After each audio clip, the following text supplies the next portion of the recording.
I'm James Rule. Welcome to the Lonely Leader podcast, where we help existing and aspiring leaders find clarity, build resilience, drive performance, and enhance fulfillment.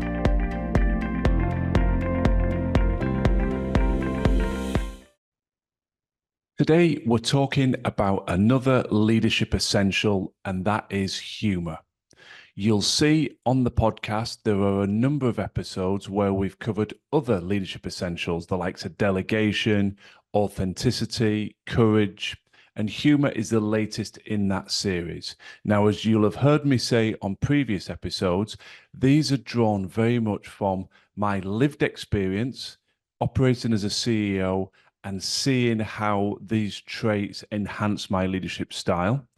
And in addition to that, over the last 5 years of The Lonely Leader, I've had the pleasure of exploring these traits and how they enhance the leadership style and impact of the leaders that I've had the privilege of working with.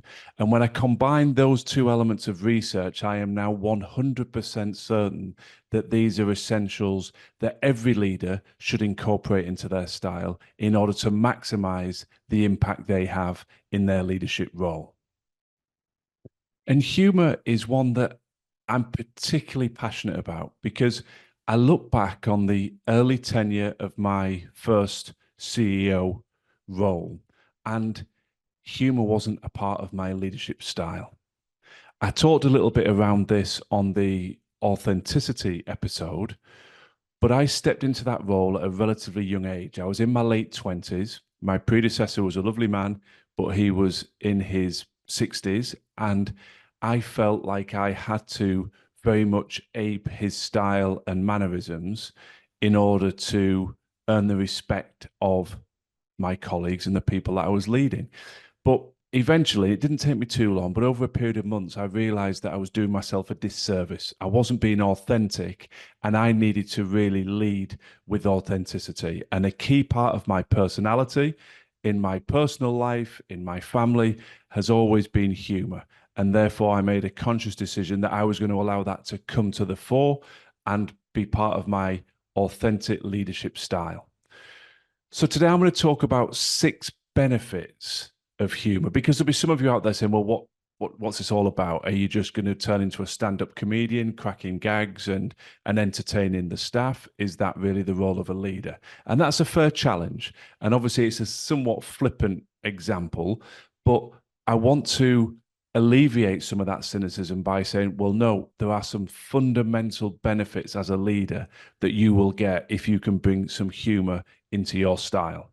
And so today I'm going to explore 6 benefits that I've directly received and that I consistently see in the clients that I work with when they bring some humor into their day-to-day interaction. Benefit number 1, building relationships. I've talked on numerous occasions now about the need for leaders to develop empathy and rapport with their colleagues. If you do not establish it, it becomes very difficult to get the best out of them as individuals, to get the best out of them as a team, and ultimately to get the best out of them for the organization that you are leading. And a great way to help build that is through humor. It humanizes you.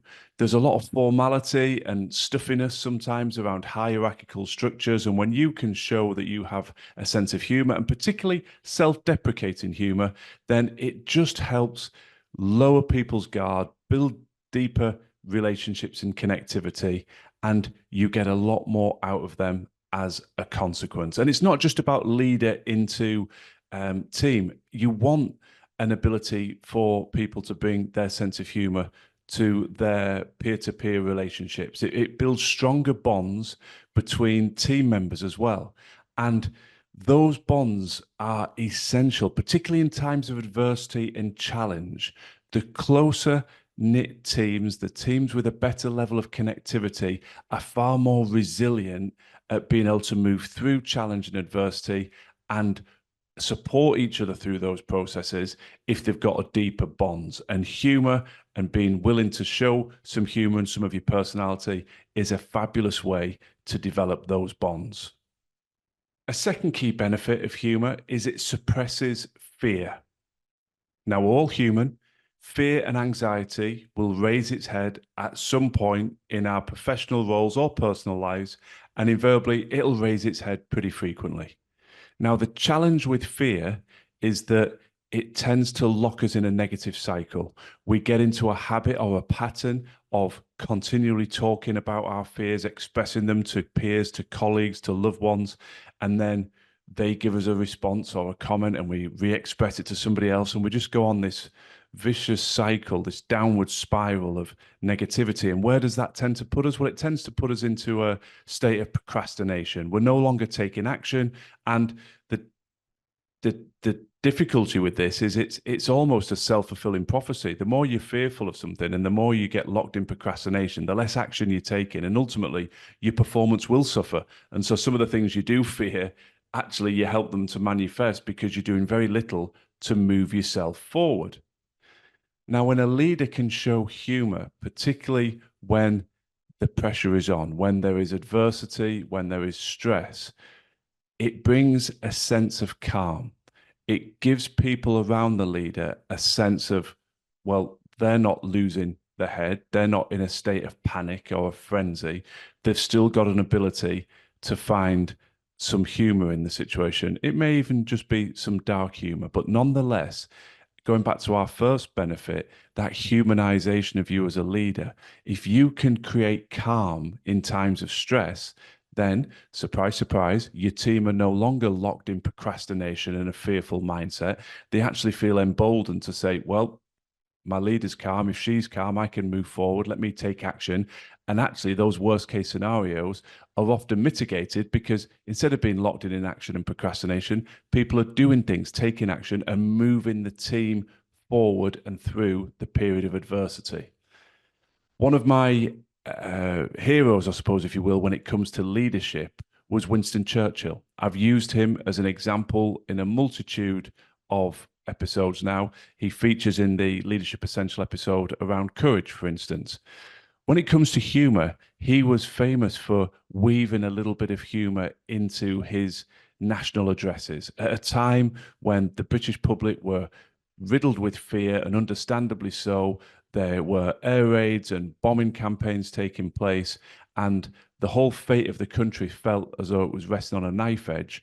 So Winston Churchill had a tremendously important job as a leader to try and galvanize people and maintain morale. And yes, he was informing them of facts and circumstances, but he would weave in humor. And I think that did a lot to help boost morale in the armed services, but also in the British public. And that self-deprecating humor was something else he was famous for. In one of his speeches that I read about, he talked about the point that, well, whatever happens, I'm ready to meet my maker, although I'm not sure that my maker is ready for the ordeal of meeting me. That was just one example. Ronald Reagan, as a former president of the United States, was always famed for weaving humor into his narrative as well. And when people were beginning to question his age, he'd be the first to get on the front foot and use self-deprecating humor to alleviate some of those criticisms. A third key benefit of humor is the ability to diffuse conflict. Now, I often make analogies with parenting and its similarity with leadership. So any of you parents listening will know that when you are faced with conflict with one of your children, or perhaps with their siblings, you recognize the benefit of changing the emotional state, of diffusing tension. And often you'll do that by trying to bring some humor. And you know, if you can get your child laughing, it makes it much easier to have a productive conversation and bring the thermostat, the temperature of the situation down. Now, in my experience of a leader, the same principle applies. You will have to navigate conflict. Perhaps it's a situation between two of your team members. Perhaps it's a situation between one of your employees and an external stakeholder. And you'll be called in as the leader to try and find a solution. Now, obviously, these situations can be serious. I'm not advocating coming in and making light of them and making inappropriate jokes or causing offense. But there will be opportunities to find moments of humor. And it will, when handled correctly, diffuse the tension. And when you can diffuse the tension, people's egos tend to settle down, people become less entrenched in their position. And I have found on numerous occasions, it then becomes much easier to say, okay, where do we go from here? How do we find solutions? And you have a more receptive audience, having broken that tension, that atmosphere, that hostility by finding a way to bring some humor to the situation. The fourth benefit I want to explore from bringing humor into your leadership style is the promotion of candor. Now, I believe candor is essential, but without talking in riddles, lacking in too many organizations that I step into. So let me give you an illustration. If you're going to have an effective performance appraisal, it needs candor on both sides. You need to have an ability to give positive feedback, constructive feedback, and be willing to receive that from the people that you lead as well. But particularly in Britain, we often leave the proverbial elephant in the room and we don't really address the issues at hand because we're concerned about causing offence. So we sort of dance around the deck chairs, is a phrase you've probably heard. And we come away without really making the progress and the breakthroughs we should have done. And I think some of this comes from that intimidatory element of the hierarchical structure. If you don't get regular FaceTime with your senior leadership and these moments, which is a point for another podcast and another discussion, I believe that performance appraisal is not something that should be handled on a 6-monthly or annual appraisal. It should be handled far more regularly. But let's leave that to one side for the time being. If you feel intimidated by the seniority and the hierarchy in your organization, it is more difficult to speak candidly. But humor has a very, very powerful part to play here because it helps to bring down some of the perceived barriers of that hierarchical structure. Going right back to the first point of this episode, if you have been in the company of your leader and found that she has that sense of humor and that ability to see her as a human being rather than just a senior figure, it becomes far easier to speak with candor about situations that you believe need to be addressed with your own performance, potentially with how you interact with your leader. So candor is really important in performance appraisal. But let's step beyond the performance appraisal of the individual, also when you're appraising strategy. We've all been in those meetings where the leader asks for feedback and everybody looks to the floor, looks away, nobody makes eye contact. It's like being back in the classroom, hoping the teacher doesn't see you and ask you a question. Well, that's actually useless. It has no benefit to the team. It has no benefit to the leader. There needs to be a culture and an environment where people feel comfortable calling a spade a spade. If something's not working, to be able to, I don't think this is right. I think we can be better than this. Or I think this strategy needs enhancing, or this strategy needs stopping. We need to start again. But that needs candor. It needs a bit of courage, but it needs a culture where people feel comfortable to speak candidly.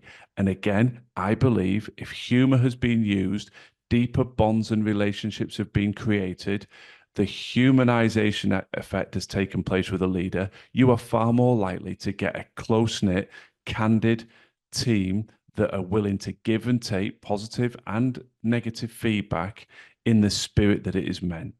So I think that is hugely important to sit back, reflect, and go, how much candor is there in my interactions? How much candor do I see in the team?